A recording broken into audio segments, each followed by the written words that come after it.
কমাইতে পারে, এটা অতীতে অভিজ্ঞতা আছে। এই যে 80 দশক থেকে একদম 89 পর্যন্ত ডিজেলে মিছিল চলছে, সেই সময় তো ক্ষেত করছে।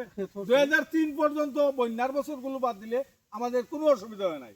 এখন এটা এমন একটা সিন্ডিকেট, ধরেন নির্বাহী প্রকৌশলী বললো চালাও, সে তো আর 24 ঘন্টা থাকে না, তার কিনিলা এরা ওই যে তার যে মেশিন চালে ওরে 2টা মেশিন অকেজ, এটা ইচ্ছা করে ওই যে হাসপাতালে যাবে মেশিন নষ্ট করে রাখে, সরকারি জিনিস তো এটা ইচ্ছা করে মেশিন নষ্ট করে রাখে।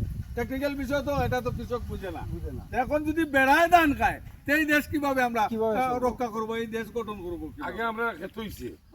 আমি এই যে কালকে আপনাকে স্যার একটা কথা বলছিলাম, ওই এইটা গেছে কি কাশিমপুর পাম্প হাউসের লাইন, ওই যে লাইন দেখতেছেন এই লাইনটা গেছে। দেখেন তো ওই যে বাড়িঘরের আশপাশ কত বিশাল ক্ষেতের জায়গা। মিটারের কথা বলছিলেন, মিটারটা কোন থাকলে মিটারটা তো হাওরের মাঝখানে হাওয়া বিল আছে, সবচেয়ে গভীর বিল। হ্যাঁ, সবচেয়ে গভীর বিল হচ্ছে হাওরের মাঝখানে হাওয়া বিল। এটা আমরা তো হাওরের লোক, এই জন্মকর্ম আমাদের হাওরের মাঝখানে